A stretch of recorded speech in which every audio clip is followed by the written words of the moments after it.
Bonjour à tous, donc aujourd'hui je suis avec Caroline Moret qui est chargée de développement, transmission et reprise d'entreprise au sein de la Chambre de métier et de l'artisanat à Saint-Laurent-du-Var. Donc bonjour Caroline.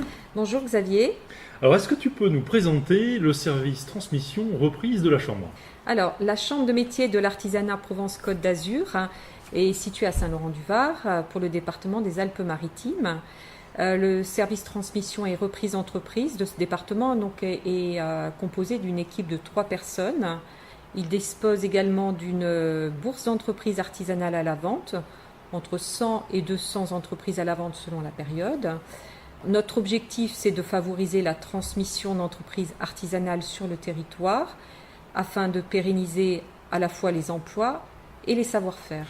C'est quoi les enjeux pour la Chambre de métier à l'heure actuelle pour la transmission reprise ? Le vieillissement, par exemple, de la population artisanale en France, c'est un enjeu stratégique puisque un tiers des artisans a plus de 50 ans. Notre rôle va être d'accompagner le chef d'entreprise désireux de transmettre son entreprise dans toutes les étapes de la transmission, de l'aider à se poser les bonnes questions et à bien structurer son projet. Alors justement, avant de penser à la vente, quelles sont les questions qu'il doit se poser justement ce chef d'entreprise ? La première étape indispensable pour le chef d'entreprise, c'est de prendre le temps de la réflexion. On constate assez souvent que la phase de préparation et la mise à la vente interviennent tardivement, soit par manque de motivation, soit de temps ou d'information. Idéalement, il faudrait préparer sa transmission pendant en combien de temps ? 1 an, 2 ans ? Alors, au minimum 2 ans. Anticiper suffisamment à l'avance, ça permet de structurer son entreprise, de mieux la valoriser et de faciliter la vente. Par exemple, suis-je prêt à céder mon entreprise ?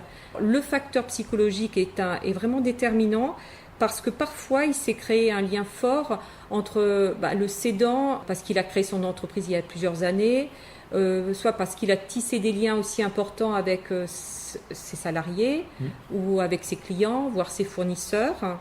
Le point important aussi, c'est comment vais-je organiser ma future vie ? Ai-je réalisé un bilan retraite ? Comment transmettre ? J'envisage une cession de fonds ou de parts sociales ou d'actions. Alors, un fonds de commerce, qu'est-ce que c'est ? Je vais racheter un existant en fait avec une clientèle, du matériel à sa valeur d'occasion.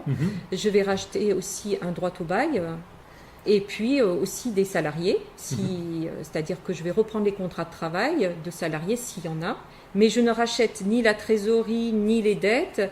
Je ne rachète qu'une partie de l'entreprise. C'est la différence avec un rachat de titres d'action ou de parts sociales, où là, je rachète la société dans son ensemble, c'est-à-dire il va y avoir une continuité de l'entreprise. Il faut se faire accompagner aussi par des conseils, que ce soit expert comptable, avocat, notaire, banquier, assureur, afin de répondre à toutes ces interrogations.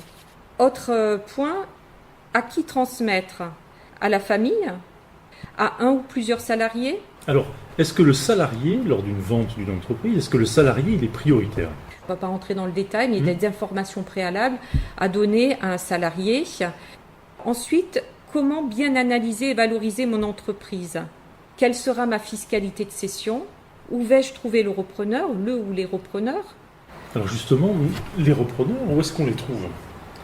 Alors, c'est autour de lui aussi qu'il va pouvoir trouver des repreneurs potentiels.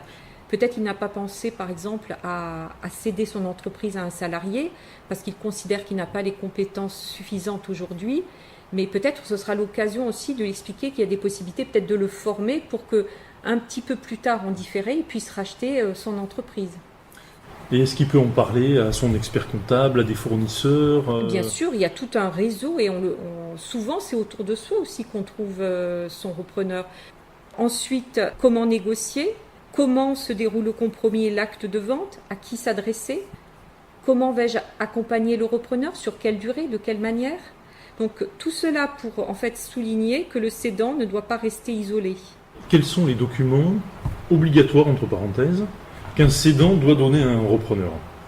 C'est au moins avoir les bilans, les comptes de résultats, avec les comptes détaillés. Il faut qu'il obtienne aussi le bail commercial. Copie du bail, oui. Il faut qu'il ait aussi une idée de l'ancienneté des salariés, du nombre de salariés, de la masse salariale. Obtenir aussi une liste du matériel à sa valeur d'occasion, parce qu'on peut avoir du matériel qui est complètement amorti mais qui a fait l'objet peut-être d'une réparation, qui a encore une valeur d'usage pendant un certain temps. Quel type d'accompagnement vous proposez aux chefs d'entreprise ? Nous proposons aux chefs d'entreprise en fait qu'ils rentrent dans un dispositif, s'ils le souhaitent, d'accompagnement individuel à la transmission d'entreprise, mon projet d'entreprise, qui est financé par la région et par la chambre de métier. C'est en fait un accompagnement qui se scinde en 2 phases. Une première phase de 6 mois maximum avant la mise à la vente et une seconde phase d'une durée de 24 mois à compter de la mise à la vente. Nous proposons un premier rendez-vous avec le dirigeant, soit à la chambre de métier, soit en entreprise, avec à l'appui des documents officiels qu'il nous communiquera. Nous allons ensuite établir un diagnostic, c'est-à-dire une découverte de l'entreprise avec ses points forts, ses points faibles, les atouts, les potentialités, mais aussi les contraintes et les freins.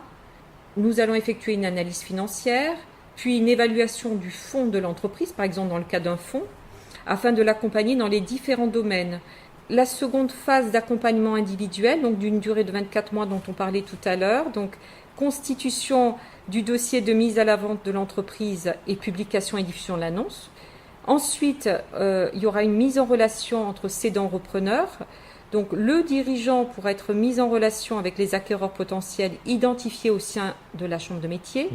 Nous actualiserons cette recherche tout au long de la période des 24 mois grâce à de nouveaux repreneurs potentiels entrants. Durant cette phase de 24 mois, il est prévu donc en moyenne 2 rendez-vous par an avec des points d'actualisation portant sur l'évolution de l'entreprise, sur sa valorisation actualisée. Et est-ce que tu peux nous parler aussi des formations ? Nous proposons également des formations collectives au service de la formation continue de la Chambre de métier. Par exemple, partez à la retraite en toute sérénité.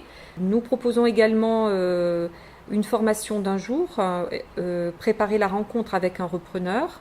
C'est en fait une découverte, comment analyser les points forts, le contexte marché, les aspects fiscaux et juridiques pour évaluer au plus juste votre entreprise.